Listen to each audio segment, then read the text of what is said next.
संसद का बजट सत्र कल से। सरकार ने की सर्वदलीय बैठक। दोनों सदनों की सुचारू कार्यवाही सुनिश्चित करने के लिए सभी राजनीतिक दलों से सहयोग की अपेक्षा। मुख्यमंत्री हेमंत सोरेन ने सरायकेला खरसावां जिले में खतियानी जोहार यात्रा को किया संबोधित। कई योजनाओं का किया उद्घाटन और शिलान्यास।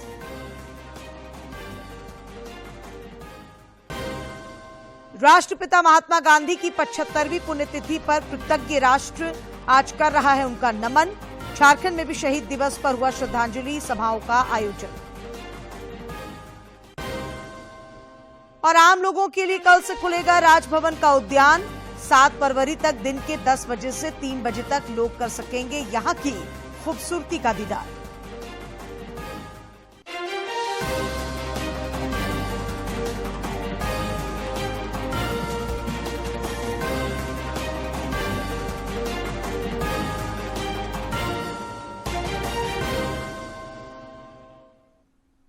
नमस्कार, खबरें झारखंड में आपका स्वागत है। मैं हूं डॉक्टर अशीता आनंद और अब समाचार विस्तार से। संसद का बजट सत्र कल से शुरू हो रहा है। राष्ट्रपति द्रौपदी मुर्मू पहले दिन केंद्रीय कक्ष में लोकसभा और राज्यसभा की संयुक्त बैठक को संबोधित करेंगी।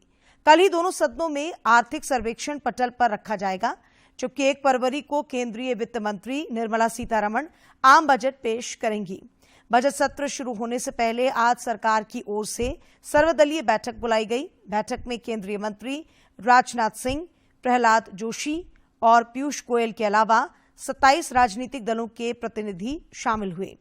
बैठक के बाद पत्रकारों से बातचीत करते हुए संसदीय कार्य मंत्री प्रहलाद जोशी ने कहा कि बैठक में सरकार ने दोनों सदनों की सुचारू कार्यवाही सुनिश्चित करने के लिए सभी राजनीतिक दलों से सहयोग की अपेक्षा की।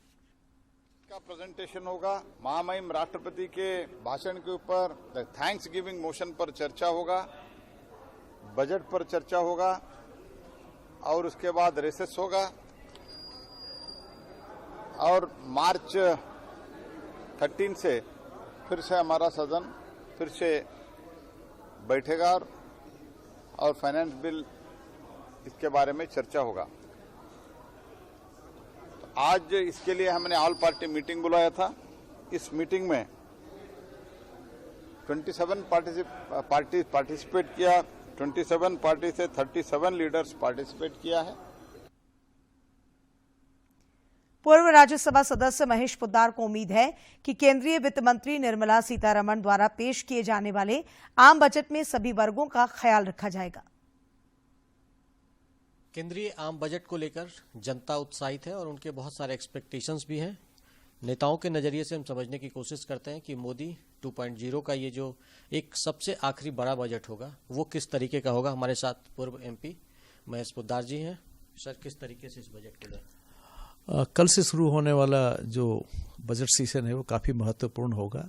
करीब 181 कानून सदन के सामने प्रस्तावित है जिस पे चर्चा हो सकती है। कितने पे हो पाएगी कहना मुश्किल है, किंतु मुझे विश्वास है कि पिछले दिनों जितने भी सेशन हुए हैं सब में करीब करीब 100% सफलता रही है, उपलब्धि रही है और इस बार बजट सेशन में ये 100% से भी अधिक जाएगा।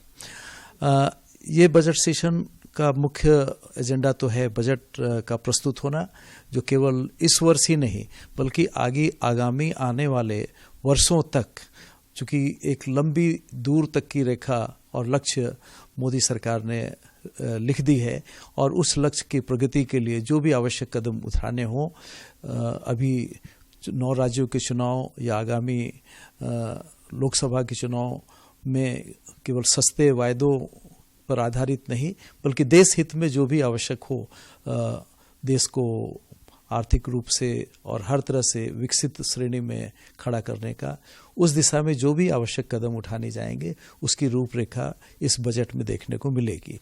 एक चीज सर, कहा जाता है कि जब से नरेंद्र मोदी की सरकार आई है तो एक जो लोक लुभावन बजट का कॉन्सेप्ट था वो ऑलमोस्ट खत्म हो गया है। उन्होंने बुनियादी सुविधाएं या जो हम कह सकते हैं हमारी जो आर्थिक गतिविधियां हैं उसको एक कैसा बेहतर प्लेटफॉर्म मिले उसकी दिशा में इस बजट में काम होता है। देखिए, लोक लुभावन पहले जो होती थी किसी चीज़ की दर कम कर देना, किसी चीज़ की दर बढ़ा देना या कुछ इनकम टैक्स की रेट में, जबकि पूरे देश में कुछ ही लाख लोग इससे प्रभावित होते हैं। लेकिन किसी गरीब के सर के ऊपर से एक पक्का मकान दे देना, यदि इसे कुछ लोक लुभावन की परिभाषा में ये नहीं आता हो तो मैं समझता हूँ अब इसे लोक लुभावन मान लेना चाहिए। क्योंकि लोक की अपेक्षा, एक गरीब की अपेक्षा बिजली है, पानी है, गैस है, घर है, स्वास्थ्य है, ये चीज़ें उसके लिए आवश्यक है। और इसकी व्यवस्था यदि बजट में की जाती है तो मैं समझता हूँ कि लोक लुभावन यही है। और मैं समझता हूँ ये एक सही दिशा में एक बड़ा कदम है जो काफ़ी देरी से उठाया गया, लेकिन बहुत मजबूती के साथ उठाया गया।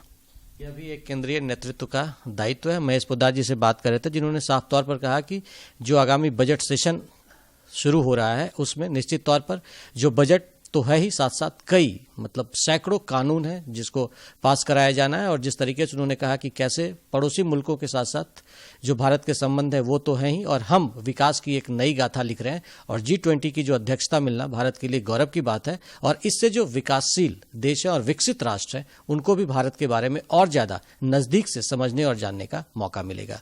अपने सहयोगी राज मनोहरन के साथ मैं दिवाकर कुमार, दूरदर्शन समाचार, रांची।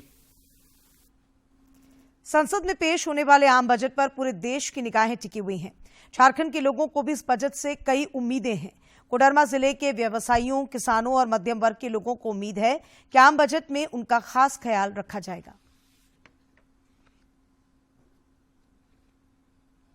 के बजट पर हम उम्मीद करते हैं कि इस बार आम आदमी को कुछ राहत मिले बजट पर, क्योंकि इस महंगाई के युग में मिडिल क्लास त्रस्त हो गई है महंगाई को लेकर। इसलिए हम माननीय सीतारमण जी से आग्रह करेंगे कि बजट ऐसा पेश किया जाए जिससे आम आदमी को राहत मिले। पर क्या आता है, जैसे छोटे किसान हो गए, बड़े किसान हो गए और बीच वाले भी किसान हो गए, सबों को दृष्टिकोण में अपने नज़र में रखते हुए, ताकि जैसे बीज का हो चाहे रासायनिक दवा वगैरह के मामले में हो, उस पर भी सरकार का एक निगाह होना चाहिए, ताकि बीज में उन्नत किस्म का और एक अच्छे रेट पर आवे, ताकि किसान उसका अधिक से अधिक उपजा सके। जो इतना टैक्स लादा गया है तो कम से कम वो तो पहले फर्स्ट टू फर्स्ट वो कम हो, गवर्नमेंट से पहले ये उम्मीद है। और सबसे पहले ये किस पे कितना चार्ज लिया जा रहा है, आपको ये सबसे पहले आप क्लियर करिए। और दूसरा, आप जो छोटे बिजनेसमैन लोग हैं उन पे थोड़ा ज़्यादा ध्यान दीजिए। राज्यपाल रमेश बैस ने कहा है कि भारत ऋषि मुनियों और ज्ञानियों की भूमि है। यहाँ की सभ्यता और संस्कृति बेहद समृद्ध रही है। हमारे युवाओं को इस विरासत पर गर्व करना चाहिए। श्री बैस आज हजारीबाग जिले में आईसेक्ट विश्वविद्यालय के पहले दीक्षांत समारोह को संबोधित कर रहे थे।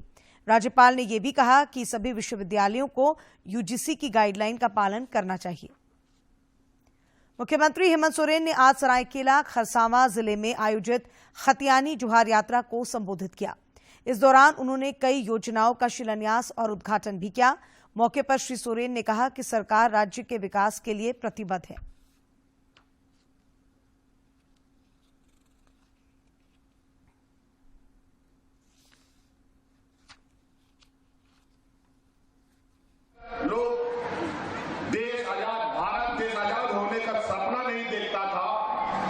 उस समय से हमारे पूर्वज इस राज्य के जल जंगल जमीन, यहाँ के मूलवासी आदिवासियों की रक्षा की लड़ाई लड़ रहे हैं। ये वो झारखंड है।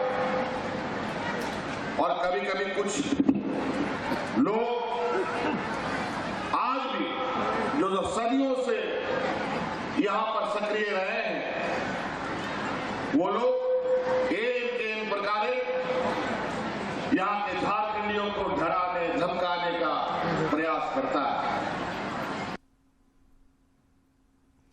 राष्ट्रपिता महात्मा गांधी की आज 75वीं पुण्यतिथि है। इस मौके पर कृतज्ञ राष्ट्र उनके प्रति श्रद्धांजलि अर्पित कर रहा है। दिल्ली में सर्वधर्म प्रार्थना सभा का आयोजन किया गया। इस सभा में प्रधानमंत्री नरेंद्र मोदी भी शामिल हुए।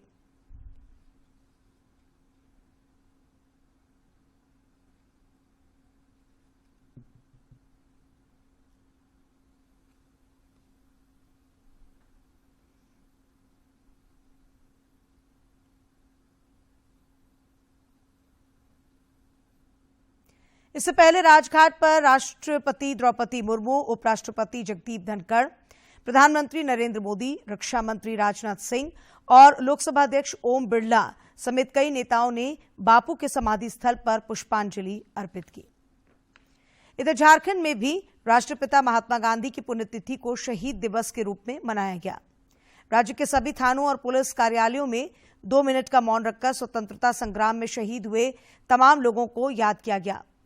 इससे पहले राजधानी रांची में राज्यपाल रमेश बैस और मुख्यमंत्री हेमंत सोरेन ने बापू वाटिका जाकर उनकी प्रतिमा पर पुष्प अर्पित किए। इस मौके पर मुख्यमंत्री हेमंत सोरेन ने कहा कि हम सभी को राष्ट्रपिता महात्मा गांधी के विचार, आदर्श तथा संदेश को अपने जीवन में आत्मसात करना चाहिए।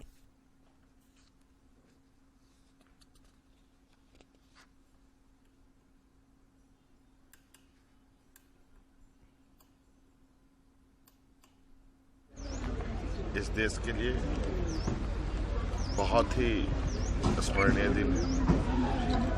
हर हाल में जिस विचार को समाप्त करने का प्रयास हुआ वो विचार समाप्त न होगा। उधर रामगढ़ जिले में दामोदर नदी के किनारे स्थित मुक्तिधाम संस्था में महात्मा गांधी की पुण्यतिथि मनाई गई और इस पुष्पांजलि सभा में शहर के कई प्रबुद्ध लोगों ने हिस्सा लिया। गौरतलब है कि मरणोपरांत महात्मा गांधी के अस्थि कलश को देश भर में विभिन्न जगहों पर स्थापित किया गया था। इनमें से एक कलश रामगढ़ जिले के दामोदर नदी तट पर भी स्थापित किया गया था।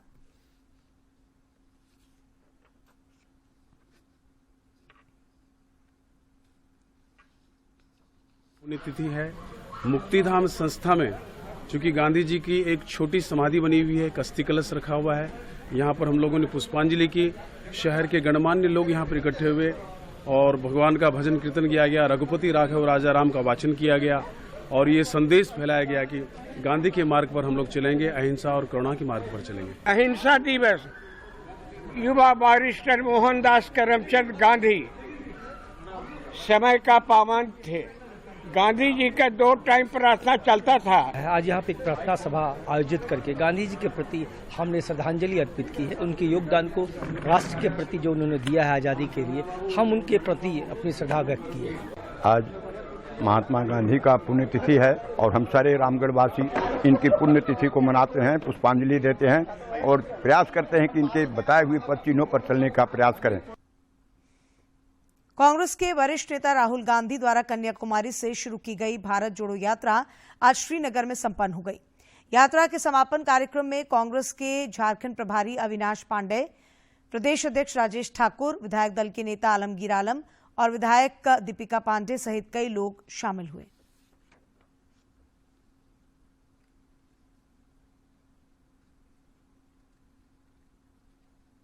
इसमें लोगों के बीच हो रहा है, जिसमें अभी की सरकार का बहुत बड़ा योगदान है। लेकिन इस यात्रा के बाद इस देश में एकता की जरूरत, प्यार मोहब्बत की जरूरत जो है और जो इस देश का नींव है, उस पर जरूर कहीं ना कहीं लोगों का ध्यान गया है। पलामू की प्रमंडलीय आयुक्त जटाशंकर चौधरी ने आज पर्यावरणविद कौशल किशोर जायसवाल को अंग वस्त्र और प्रशस्ति पत्र देकर सम्मानित किया। श्री जायसवाल को यह सम्मान पर्यावरण के क्षेत्र में लगातार 56 वर्षों से किए जा रहे उत्कृष्ट और सराहनीय कार्य के लिए प्रदान किया गया है।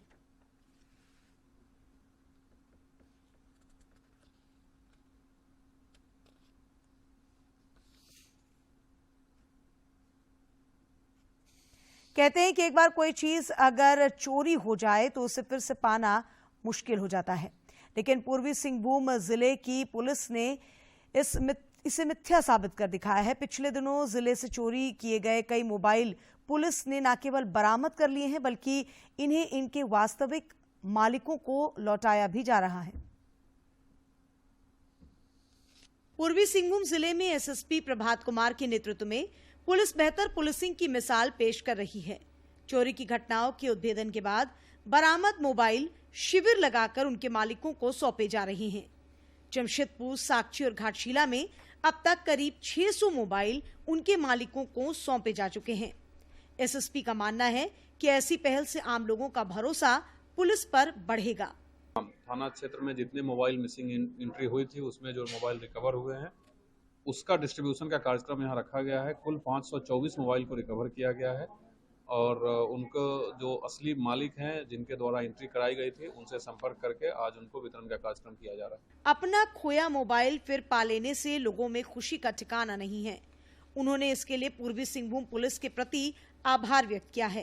ये मेरे घर से ही गुम हो गया था, कोई आए थे घर पे, उन्होंने मेरा मोबाइल लेके वो चल गए थे। कितने महीने के बाद ये मोबाइल मिला है? ये आफ्टर 11 मंथ के बाद ही मेरा मोबाइल मिला है। बहुत खुश हूँ मैं कि मोबाइल मिल गया मुझे। जमशेदपुर पुलिस को मैं दिल से अपने शुक्रिया कहता हूँ।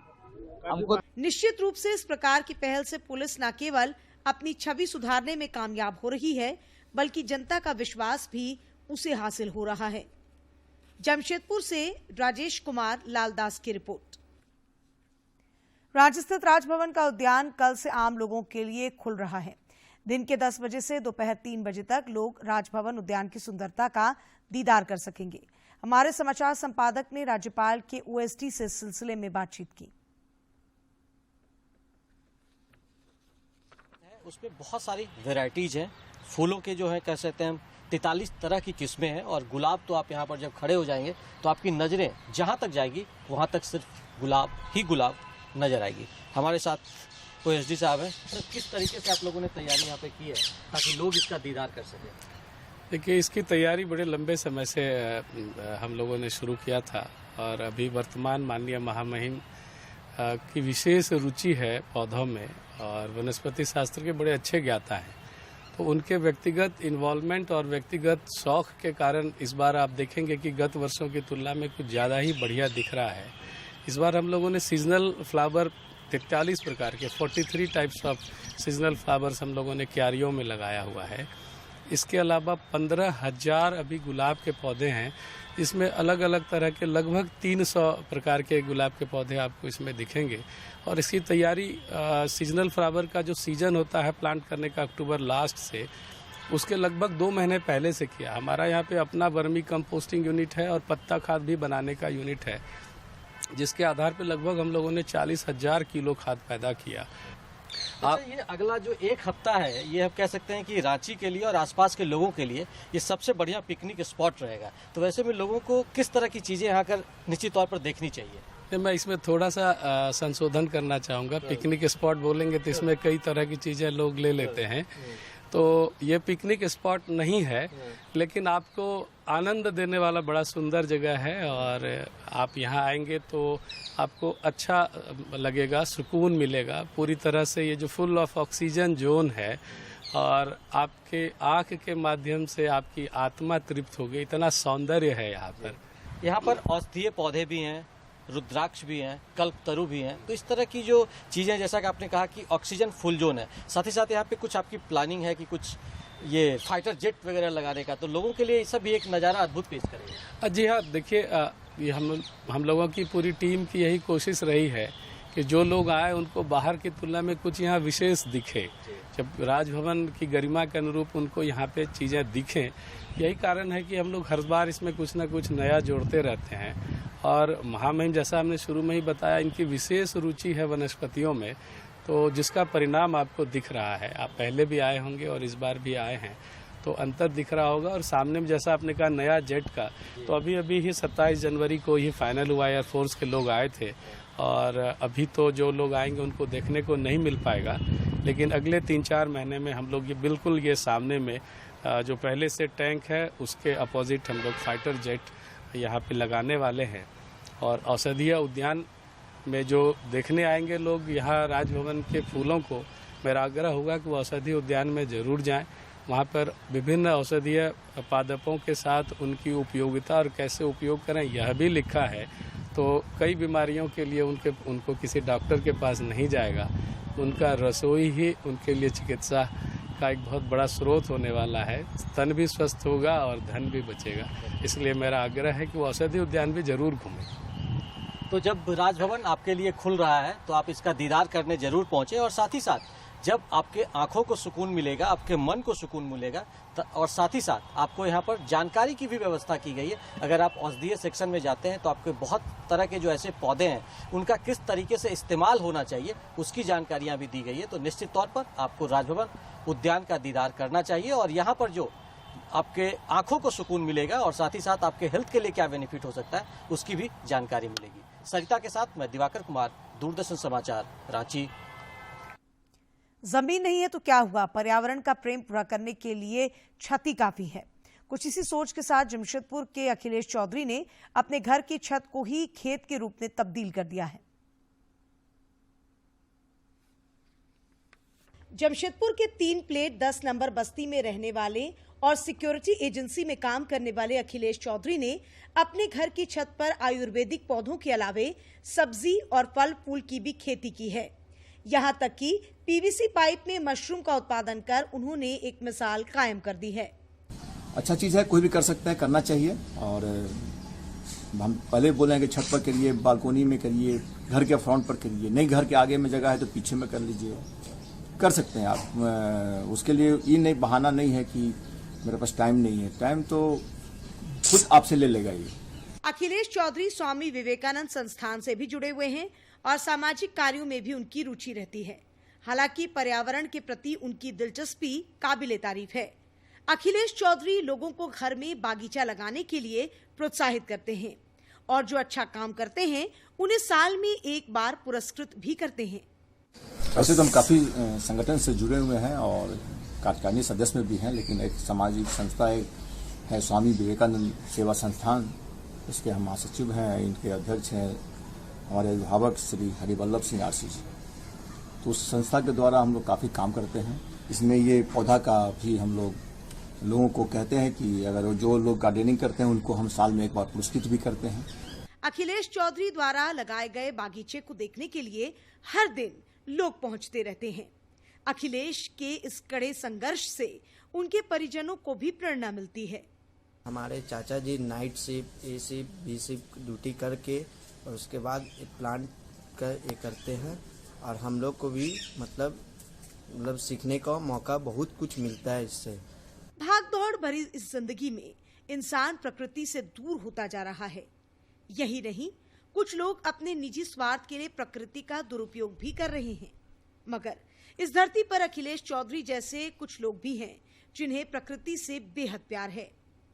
जमशेदपुर से राजेश कुमार लाल दास की रिपोर्ट।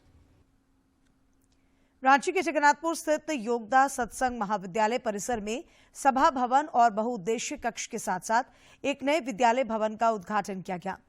एसआरएफ के अध्यक्ष स्वामी चितानंद गिरी ने इन भवनों का उद्घाटन किया। इस मौके पर योगदा सत्संग सोसाइटी ऑफ इंडिया के महासचिव स्वामी ईश्वरानंद गिरी ने बताया कि इन भवनों का निर्माण केंद्र सरकार के अनुदान पर हुआ है।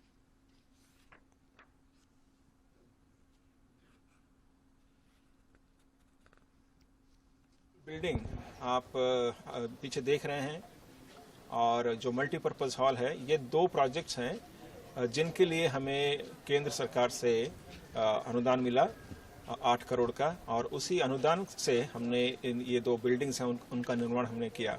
एक बिल्डिंग है मल्टीपर्पज़ हॉल और ऑडिटोरियम जो मुख्यतः योगदा सत्संग महाविद्यालय द्वारा प्रयोग किया जाएगा। और अब कुछ खबरें राज्य के विभिन्न जिलों से।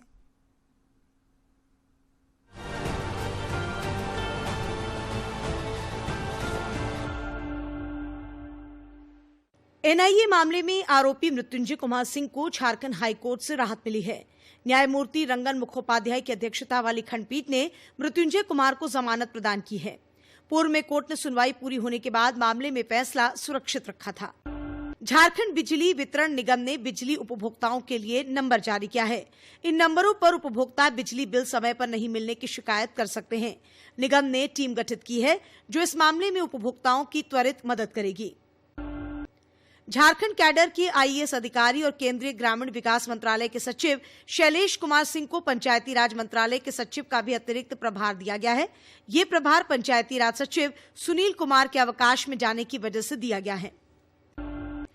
रामगढ़ उपचुनाव को लेकर कल से नामांकन प्रक्रिया शुरू हो रही है, मगर अब तक यूपीए और एनडीए की ओर से प्रत्याशी का ऐलान नहीं किया गया है।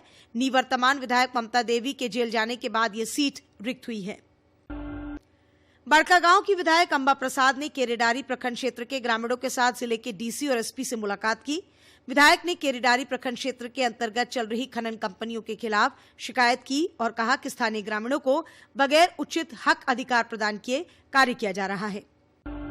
राज्य के स्वास्थ्य मंत्री बन्ना गुप्ता ने आज जमशेदपुर के सुनारी दो मुहानी नदी के किनारे चल रहे समतलीकरण, वृक्षारोपण, सौंदर्यीकरण और घाट की सफाई के कार्य का निरीक्षण किया। इस दौरान उन्होंने आवश्यक दिशा निर्देश भी दिए। चतरा जिले के इटखोरी में 19 फरवरी से शुरू होने वाले 3 दिवसीय राजकीय महोत्सव की तैयारी तेज कर दी गई है। इस सिलसिले में जिले के उपायुक्त अबू इमरान और पुलिस अधीक्षक राकेश रंजन ने भद्रकाली मंदिर और महोत्सव स्थल का निरीक्षण किया। इस दौरान उन्होंने संबंधित पदाधिकारियों को आवश्यक दिशा निर्देश भी दिए।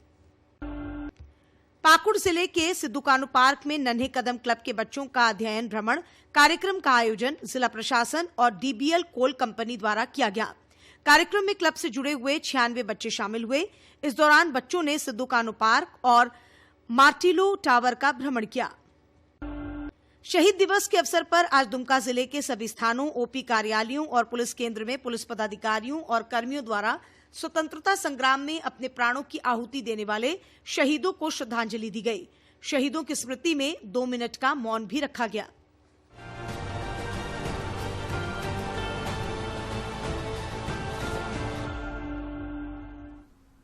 चाईबासा के प्रधान जिला एवं सत्र न्यायाधीश विश्वनाथ शुक्ला की अदालत ने हिट एंड रन के मामले में युवा कांग्रेस के प्रदेश सचिव सौरभ अग्रवाल को 8 साल की सजा सुनाई है। इसके साथ ही 50,000 रुपए का अर्थदंड भी लगाया गया है। गौरतलब है कि 3 मार्च 2018 को चाईबासा चक्रधरपुर मार्ग पर बोडा पुल के पास सौरभ अग्रवाल ने 15 लोगों को कुचल दिया था, जिनमें 7 की मौत हो गई थी। गणतंत्र दिवस के अवसर पर रांची के मोराबादी मैदान में प्रदर्शित राज्य स्तरीय झांकी प्रतियोगिता में पलामू जिले को पहला स्थान मिला है। सूचना एवं जनसंपर्क विभाग ने झांकी में पलामू जिले को प्रदर्शित किया था। राजभवन के अशोक वाटिका में राज्यपाल रमेश बैस ने सूचना एवं जनसंपर्क विभाग की टीम को इसके लिए पुरस्कृत किया। इधर पलामू किला को राज्य स्तरीय समारोह में झांकी के रूप में प्रदर्शित करने और प्रथम पुरस्कार से नवाजे जाने पर प्रमंडलीय आयुक्त जटाशंकर चौधरी ने प्रशंसा की है।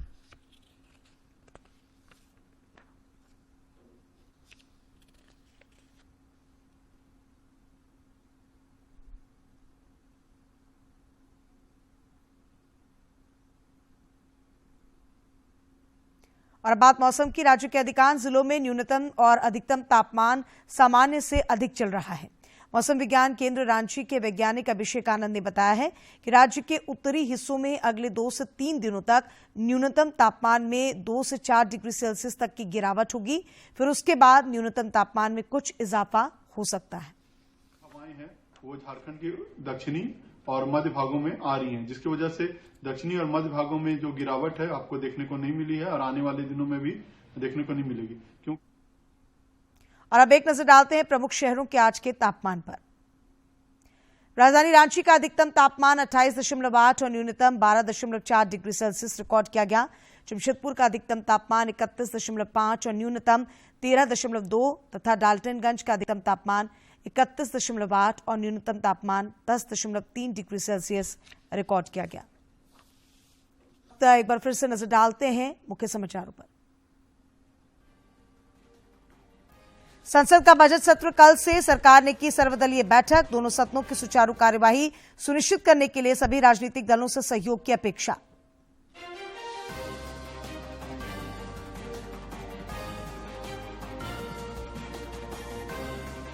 मुख्यमंत्री हेमंत सोरेन ने सरायकेला खरसावां जिले में खतियानी ज्वार यात्रा को किया संबोधित। कई योजनाओं का किया उद्घाटन और शिलान्यास। राष्ट्रपिता महात्मा गांधी की 75वीं पुण्यतिथि पर कृतज्ञ राष्ट्र आज कर रहा है उनका नमन। झारखंड में भी शहीद दिवस पर हुआ श्रद्धांजलि सभाओं का आयोजन। और आम लोगों के लिए कल से खुलेगा राजभवन का उद्यान। 7 फरवरी तक दिन के 10 बजे से 3 बजे तक लोग कर सकेंगे यहां की खूबसूरती का दीदार।